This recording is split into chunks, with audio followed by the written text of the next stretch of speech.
UFC 309, the one we've all been so fucking excited for, and really, we couldn't wait to see John Jones versus Stipe Miocic happening at the nursing home. UFC 309, John Jones versus Stipe Miocic is going to be taking place at the weekend for the heavyweight title, allegedly. I'm going to be talking about every single fight in this card, so let's get into the first one. Veronica Hardy is going to be taking on Eduarda Mora. I believe that's how you pronounce her name.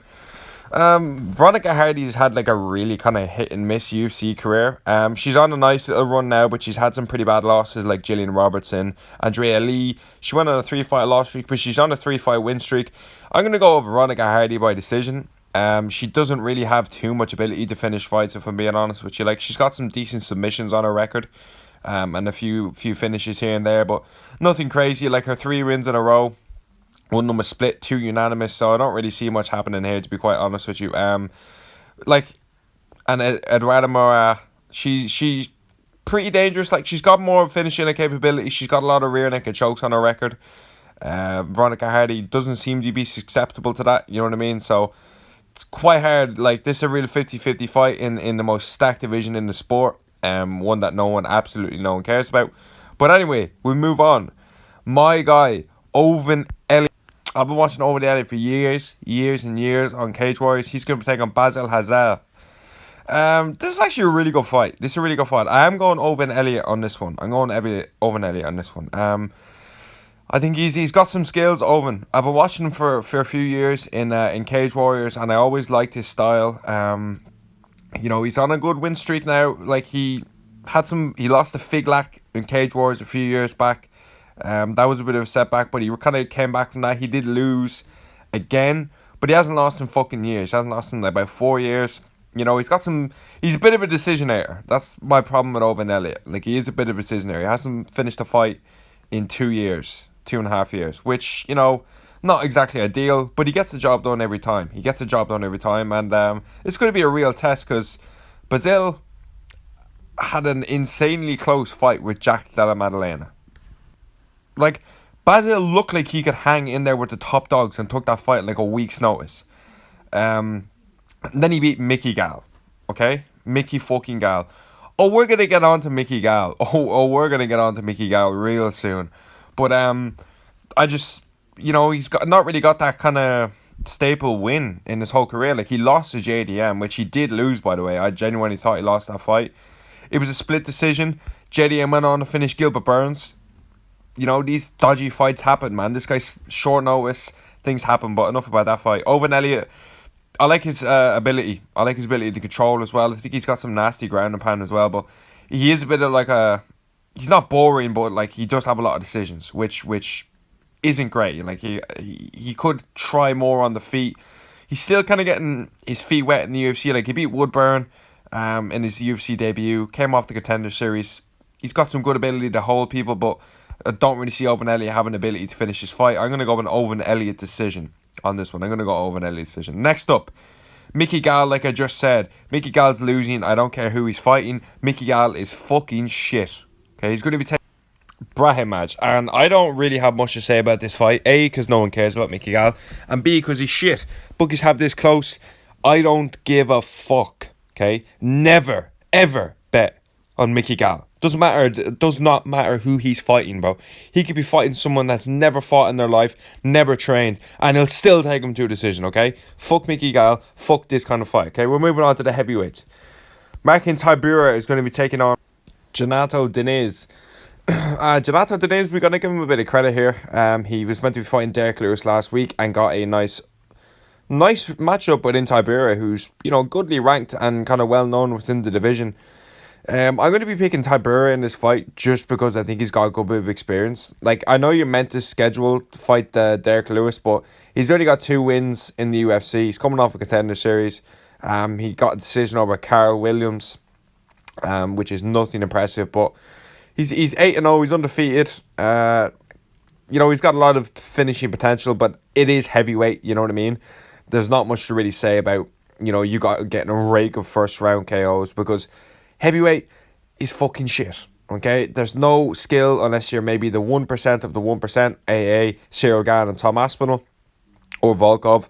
The rest of them, you know, they're very basic, that rely on power. You know, Curtis Blades has wrestling, but that's about it, really. A lot of people might say, you're being so disrespectful. I don't really give a fuck. I'm just saying what I think with the heavyweight and the rest of these fights. You know, he got a first round submission win over Tybura. He's coming off a first round armbar loss to Sergey Spivak. He got that bad loss to Tom Aspinall as well. But he's got some decent wins along the way. Like, he finished Greg Hardy, which is a very good win in the moral books. And he beat Romanov. I think he was undefeated at the time as well. He beat Ben Rothwell as well. He actually beat Sergey Spivak, which is a fucking good win. You know, back 2020. I think Tiberia's experience is gonna win him this fight, to be honest with you. His skill set is limited enough. He's not the best heavyweight. You know, Aspinall shinned him in the first round fairly handily. So I'm gonna go with Tiberia over second round KO. Next one of my not favorite, but a very underrated lightweight in David Anoma versus Roberto Romero.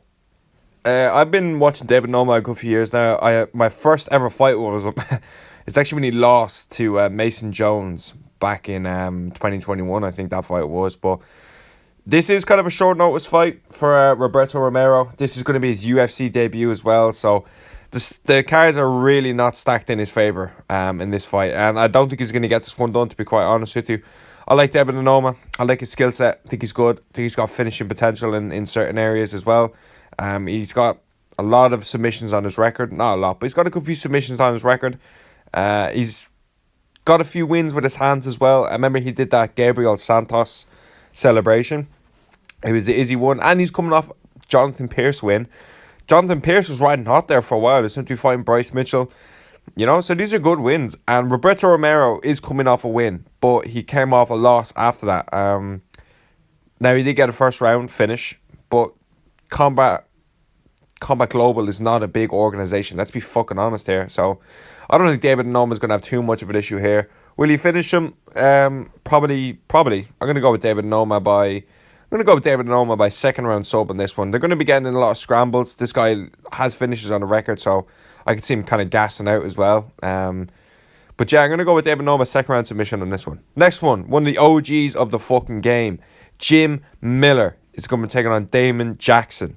Jim Miller is such a fucking OG of the game. Like, one of the biggest OGs of the game. Man has had, I think, over nearly 60 fights in his career, which is fucking insane. Fucking insane. He's coming off that loss on 300 against Bobby Green. He had a nice little run there of I think it was 2 fights or 3 fights in a row. But I don't know. I'm gonna go with Damon Jackson on this one. It's a bit of an OG kind of fight in ways. Damon Jackson's 36, and he's only been in the UFC about 4 or 5 years. Beat people like Charles Rosa. So that's not even a bad win. Alexander Hernandez as well got a nice split decision, but he's kind of lost to the decent level unranked people. You know, Billy Quarantino, Dan Ige. Dan Ige is ranked, but still. I'm gonna go with Damon Jackson on this one. I'm gonna go with him by second round KO. Jim Miller is he's just fucking old, man. He's just fucking old. Like, he's still fucking fighting, bro. This dude's a fucking beast. I hope I'm wrong, because I really fucking like Jim Miller. I think he's a fucking beast. And yeah, I'm gonna go with Damon Jackson on this one. I think he's gonna be a little too more fresh, and I think he's gonna be able to find the shots that he wants to land. He hasn't got many finishes on his record, but then again, I just think, like, this dude's Jim Miller's got experience, but this dude's fought in the UFC, the LFA, Bellator, and the PFL.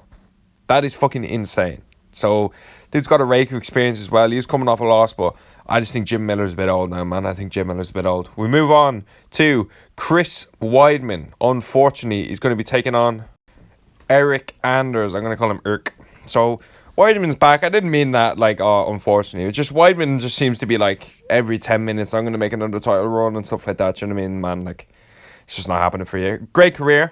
You know, he's coming off a good win against Bruno. Well, wasn't a good win, actually, sorry. The eye poke over fucking Bruno Silva. He has got a legitimate win in 4 years. But I think he's going to win this one. Weidman's probably just going to out-grapple Eric Anders. I don't really see Eric Anders having too much of a threat for Weidman anywhere apart from maybe just catching him on the chin, because Weidman is chinny. But then again, he doesn't really have any much, KOs on his record at all. I think Weidman is going to stink this one up. I think he's going to get this one done. But Eric Anders has a lot of experience. I should say, sorry. Has some experience he's got like 16 fights within the UFC, and he's kind of a bit of a decision merchant. So these are kind of both decision merchants, you know what I mean? So I'm going to go with Chris Weidman decision on this one. Not too interested in this fight. It's cool to see Weidman and all back, but, his time has come and gone, Next up, Jonathan Martinez versus Marcus McGee. Jonathan Martinez, I was so fucking high on there for a while. He did have a little bit of a bump in the road when he fought Jose Aldo, which isn't exactly what you want to see, considering Aldo is kind of, well, let's be honest, he's past his prime. Definitely, he's past his prime. And I thought Jonathan Martinez was going to win that fight, man. I thought he was going to win it. I thought he was going to be a little bit too kind of quick for him, especially with those low kicks. Like, that was the battle of the low kicks, that fight, I remember. And Jonathan Martinez is fucking rapid with them. I remember that Cub Swanson fight. He was chopping, I think it was Cub Swanson, and he just fucking couldn't take it no more, man. Very quick, very efficient on the feet. I really like this guy's striking. His grappling is getting there. Like, he's still decent. He's not bad on the ground by any means. But one thing about Jonathan Martinez that I fucking love is them low kicks. He's so rapid with them, and they're so damaging. Almost like a Edson Barbosa in a way. You know what I mean? Just ruthless leg kicks, and he broke people with those leg kicks. And even, like, he was on a great fucking win there, like Cub Swanson, Said Nurmagomedov, and then Adrian Yanez. And he finished Adrian Yanez with leg kicks, if memory serves. Dude's a fucking beast, and I think he's going to get this one done. Marcus McGee, he's got a nice little five-fight win streak going on. He is dangerous. Like, he has got his last 3 fights, and he's got 3 fights in the UFC. All have been finish. So he's definitely got ability. Like, he's fucking very quick, very efficient. I like his grappling. He's going to be moving forward, and I think that's going to be where his downfall is. Like, he's going to be chasing in. I think Martinez is going to be able to just pick him apart. I think he's got a little bit more experience as well. I like Jonathan Martinez. In this fight. I'm going to go with Jonathan Martinez. 3rd round finish. I think he's going to just break him with the leg kicks like he does with everyone else, to be honest with you. And I see him getting this one done. Next up, Mauricio Haffey versus James Lontop. I'm going Mauricio Haffey here. He's going to finish him in the first round, to be quite honest. I'm going to get straight to the point. James Lontop, sorry. Like, he's got a nice Contender Series decision. But he's got finished in the first round in his UFC debut. And then he's coming off a split decision loss. And Rufy is on an absolute fucking tear. Picked up a finish in the Contender Series.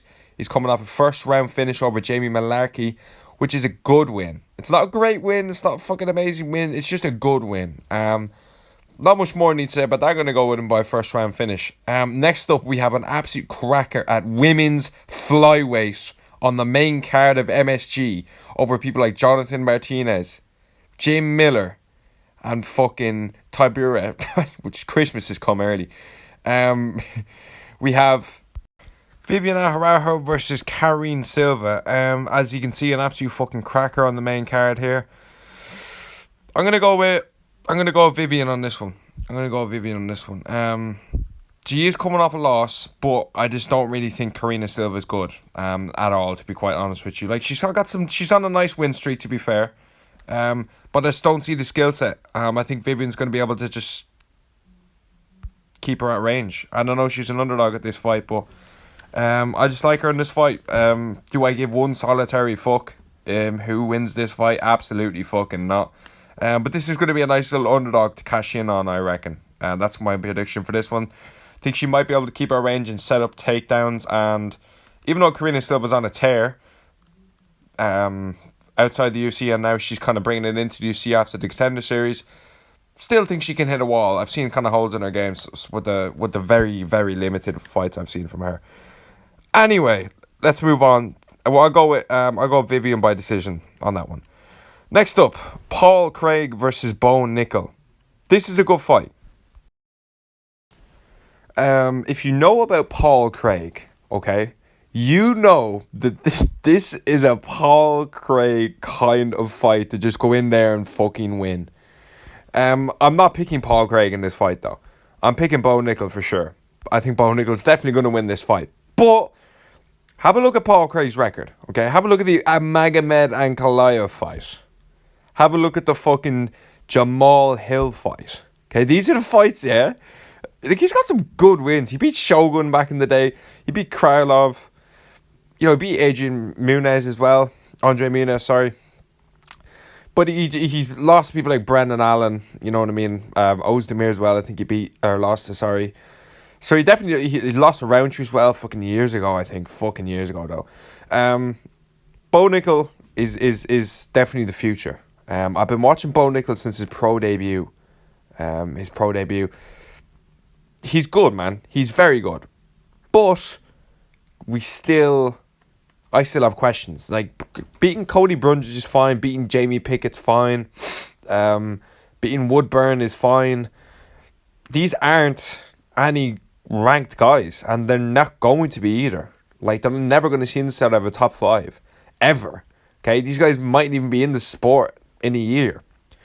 So it's okay beating guys like that, but when you take now, he's at middleweight, okay, and we all know middleweight's the worst division in the sport for skill level. It is. It's fucking terrible.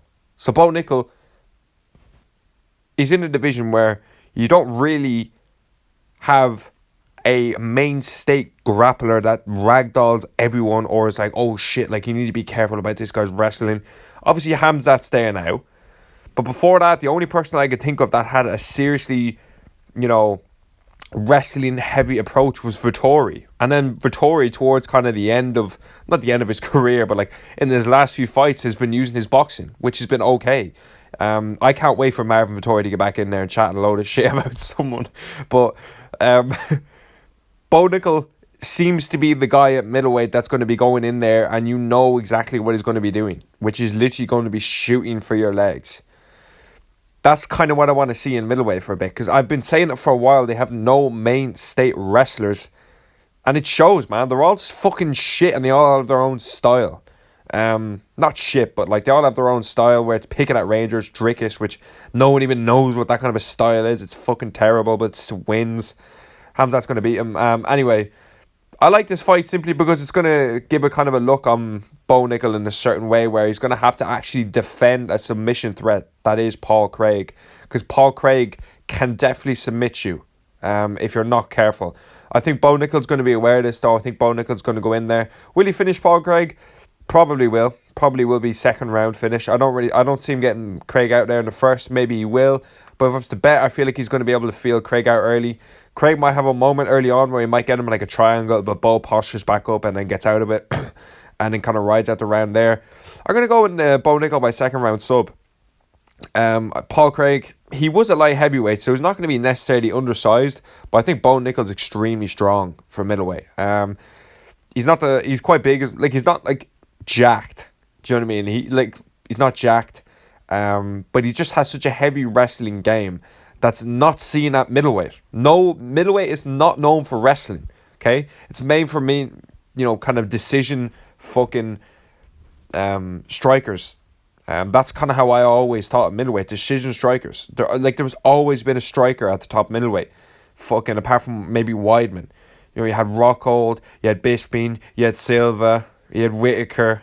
Whitaker had wrestling, but he was more of a striker. Then you had Izzy, then you had Pereira. Like, these are all... Middleweight's a striker's division, okay? And with the heavy wrestling Bo Nickel has, he's going to go in there and do very well at middleweight. Especially with these guys that, like, go in there. Maybe I'm thinking of, like, an Izzy, who's extremely heavy wrestling, but has good grappling for middleweight as regards... Middleweight, like I said, have no heavy wrestlers. So someone like a heavy wrestler comes along, which we saw with Hamzat and Whitaker, he was able to take him down. And Whitaker, arguably, has better takedown defense than Izzy. Okay? Straight takedown defense. All in all, I'm going to go with Bo Nickel in this one by second round sub. I think he'll be able to weather Paul Craig. Paul Craig will probably have a moment early on and scare the crowd, but I think Bo will ride out the round and get him down in a second and probably wrap him up like an arm triangle or something like that. Co-main event. A rematch, Charles Oliveira versus Michael Chandler. One I did not expect to see, to be quite honest with you, but one I am not entirely mad at in certain ways. Both men are coming off losses. Michael Chandler is possibly one of the most gifted fighters. Not gifted, but Michael Chandler has had 2 wins in the UFC against Tony Ferguson and Dan Hooker. And he seems to just get name after name after name after name after name.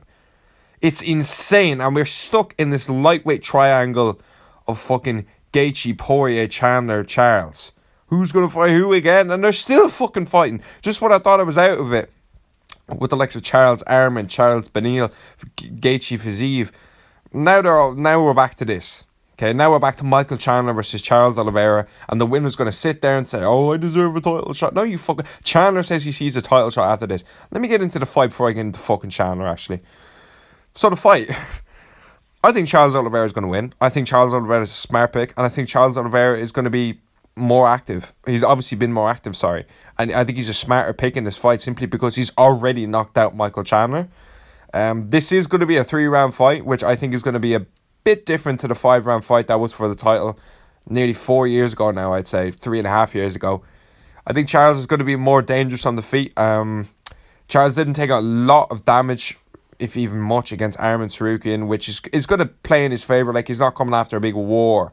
Like, remember some of the fights Chandler would have, in fairness to him, against Gaethje. It's not as if he's making that kind of a turnaround, like, you know.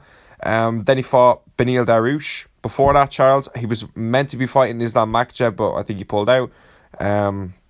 So he hasn't been necessarily in a big fight. Not a big fight, sorry. Like a big, long war in ages. I just want Oliveira to win this fight, if I'm being completely honest with you. But I do think Oliveira is going to win this fight. I think Charles is still one of the best lightweights in the world. If I saw Charles get knocked out, man, that'd be just so fucking painful. Like, I've already seen Holloway get knocked out, seen Whittaker get submitted. All of it was just too much. And to see if Chandler comes along and chins him as well, anyone but Chandler, I'd be like, you know, if Poirier did it, like, yeah, fair enough, you know, one of my favourite fighters. But not this fucking guy, okay? Lick arse fucking McGee comes out of the woodwork and sits here and says, if I beat this guy who's coming off a loss, I'm fighting for the fucking belt. And you've got 2 wins in the UFC. Okay, you sat out for 2 years as well after getting submitted and your ass whooped by Poirier, and you sit here and say, yeah, this guy's coming off a loss, I'm coming off a loss, haven't fought in 2 years, hell yeah, I'm going to be fighting for the belt next. No, you're fucking not, mate. Okay, Michael Chandler looked like Gaethje did it best, in my opinion, okay? So he lost to Charles Oliveira. He was like, okay, probably not going to be fucking getting a title shot after 1 win. Beats Fiziev in England. Then he knocks out Dustin Poirier. Then he's like, fuck it, let me take Max Holloway for the BMF belt at UFC 300. That's how you do it. Okay? That's how you do it. Now, he came up short, but I actually fucking respected the fact he was like, you know, I fought for the belt twice. This is a big fight. Let me take this. I could easily sit out and wait like fucking Lick Arse McGee over here, Chandler. Or I could go in there and fucking fight and earn that number 1 contender spot. Same thing Max Holloway done when he fought Yair Rodriguez. Wanted to earn it. Michael Chandler, make no mistake about it, we've seen the last 2 years, has no problem waiting to get what he thinks he deserves, okay? And thinks to get what he wants. Michael Chandler should never fight for an undisputed title again. Unless he clearly deserves it. Let's say he goes out there and chins Charles. Then maybe fights Poirier again or something like that, and then he fights someone else. Or let's say they do randomly, okay, I know he's going to be fighting Islam next, but let's say they do Arman Tsarukyan and he chins him, something like that. But to sit here and say you think a belt is next after Charles is scandalous to me. This dude is sat out for 2 years, 2 fucking years, expecting a McGregor fight and never got it. How embarrassing. How embarrassing. And he can sit there and say, yeah, that was a blessing. Bro, you take another 2 years off your old ass career. You came into the UFC old. Okay? You're in the UFC, I think, nearly 4 years now. And you've got 2 wins. One of them is Tony Ferguson, so that doesn't even fucking count. Dude's on like a 12, 15, 20 fight loss streak. And he fought Dan Hooker. Dan Hooker was a great win. I didn't think he was going to win that fight. Okay, Dan Hooker was a great win back then. And Dan Hooker's still bopping about the top 5 now.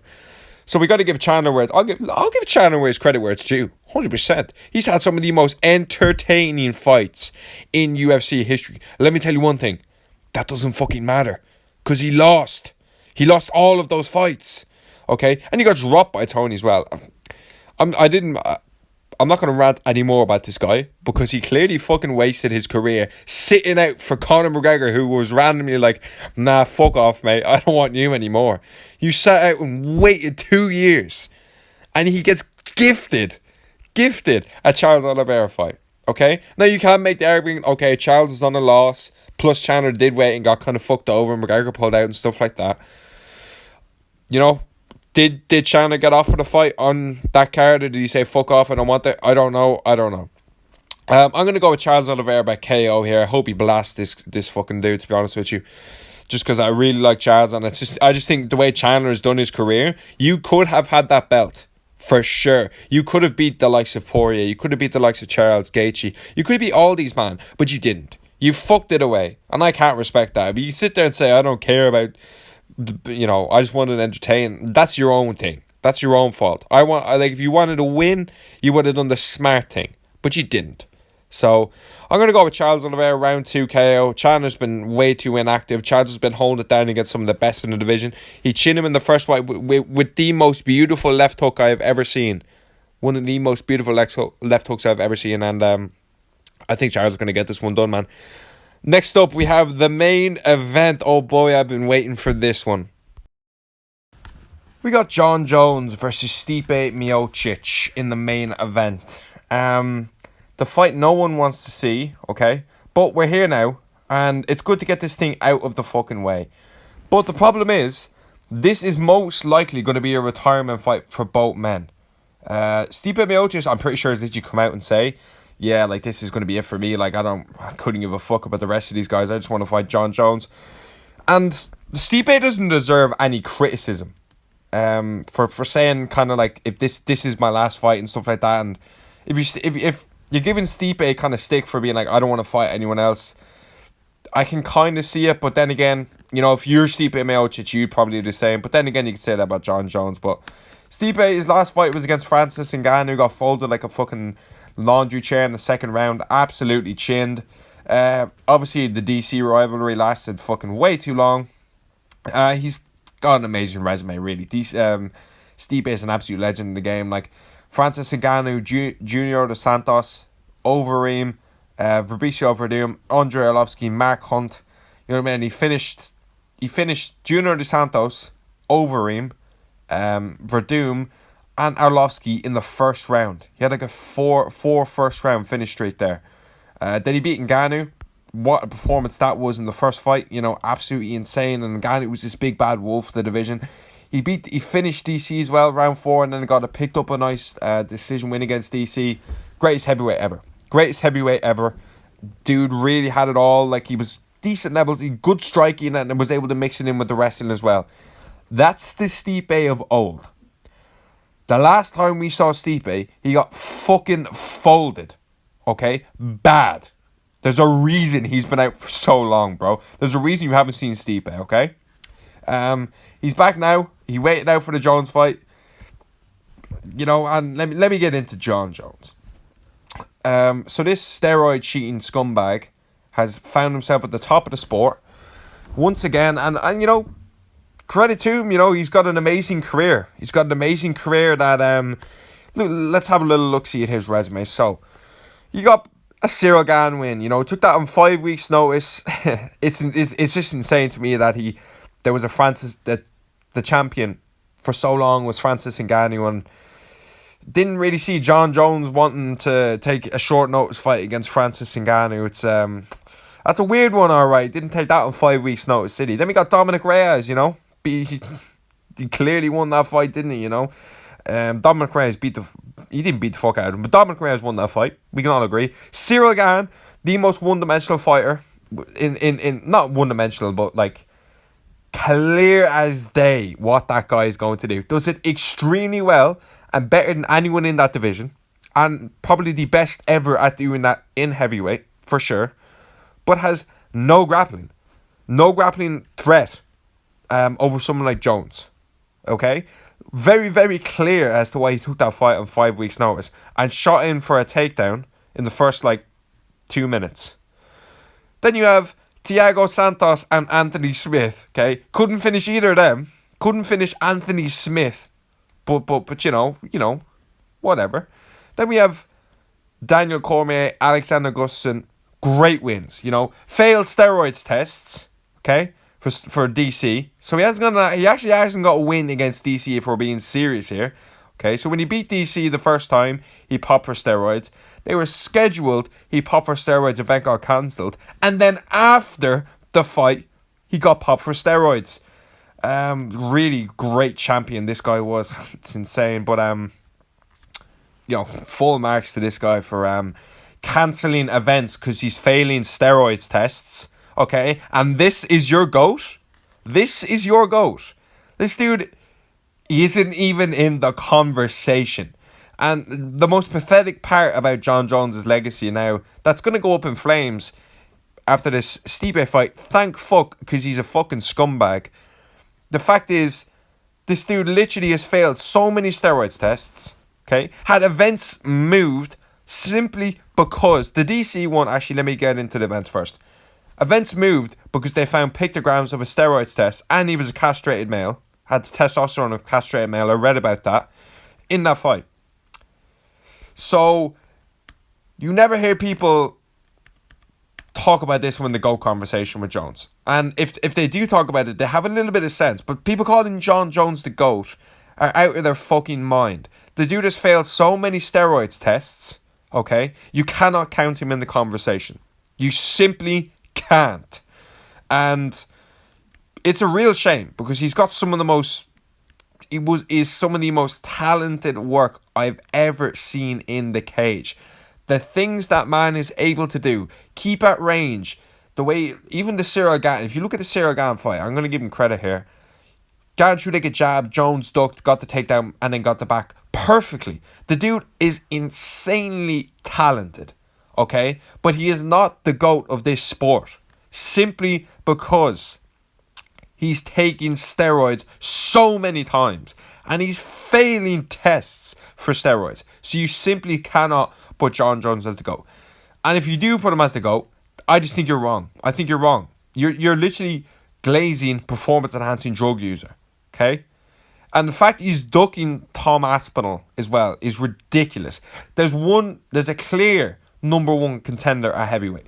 It's clear as day. Okay, we all know who it is. It's the fight we all want to see. But this dude's gonna say, "Oh yeah, he's a nobody. He's arrogant." And I want to fight Alex Pereira. You know, he's literally saying he wants to fight Pereira as well. That's fucking ridiculous. Like, that is actually laughable at this point. How anyone likes this fucking dude, I don't know. Okay, I don't know. And I've really kept it kind of cool and PG about this guy for a while. I've been like, oh, but he's ducking Aspinall. I never brought up the steroid shit, but now I'm fucking doing it because it fucking pisses me off that this dude has the opportunity. Okay, and you know Dana White's gonna just do whatever he fucking wants. Okay, Jon Jones wants to retire on top.